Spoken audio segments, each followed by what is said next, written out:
विपक्ष को भी सलाह दूंगा कि वो ये हिमाचल प्रदेश में लोकतंत्र जिंदा रहना चाहिए।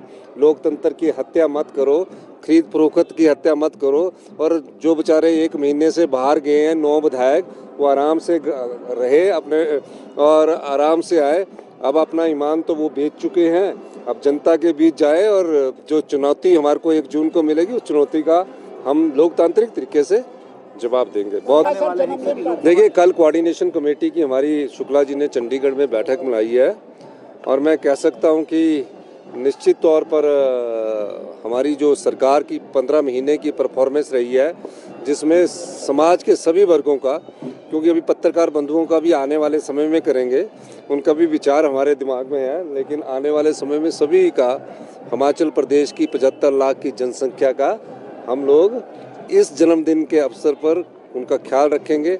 और जो हमने ईमानदारी से, पारदर्शिता से अपनी सरकार बनाई और 2200 करोड़ रुपए का राजस्व अर्जित किया, वो हमने जनता में बांटा है। और एक और मैं चीज़ बताऊं, पिछली सरकार की भारतीय जनता पार्टी की जयराम सरकार की जो कमियां थी, चाहे वो एसएमसी टीचर को लेकर थी, कंप्यूटर टीचर को लेकर थी, और भर्तियां ही नहीं होती थी। 6500 भर्तियां हम शिक्षा विभाग में कर रहे हैं, 22,000 भर्तियां 1 साल में कर रहे हैं। ये सब हमने आप लोगों के सहयोग से, अपने मंत्रिमंडल और विधायकों के सहयोग से, जनता के आशीर्वाद से हमने 2 साल में जब हमने अपनी जनता को और राजस्व को बांटा है। जब से मेरा जीवन छात्र जीवन से संघर्ष और चुनौतीपूर्ण रहा है और राजनीतिक चुनौतियां हमेशा रही है, लेकिन जिस प्रकार से जनता के वोट से जब वो जीत नहीं पाई भारतीय जनता पार्टी, नोट के दम से सत्ता हथियाने की जो कोशिश की है, वो बड़ी दुखद बात है। और इस समय मैं जन्मदिन के अवसर पर ऐसी बात पर ज़्यादा टिप्पणी नहीं करना चाहूँगा। आने वाले दिन में जब हम युद्ध भूमि में होंगे तो इन सब बातों का आने वाले समय में जवाब देंगे।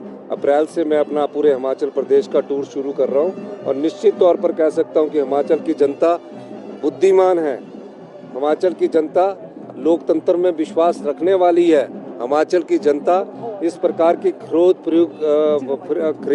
फरोख्त की राजनीति से छुटकारा भी दिलाने वाली है। और निश्चित तौर पर जो हिमाचल में आराम गैराम का कल्चर है, उसको भी हिमाचल की जनता 1 जून को सबक सिखाएगी। सर भाजपा के बयान के बाद जो सुप्रिया लिमिट का जो बयान आया था, उसके बाद भारतीय जनता पार्टी कह रही है कि कंगना रनौत एक हिमाचल की बेटी है, वो महिलाओं का सम्मान नहीं करते हैं। तो हमने कहाँ मना किया? हिमाचल की बेटी है, हिमाचल में उनके माता पिता रहते हैं, उनके पिताजी जिला मंडी में, उन्हें हमने कांग्रेस कमेटी का जनरल सेक्रेटरी बनाया था, तो हिमाचल की बेटी है।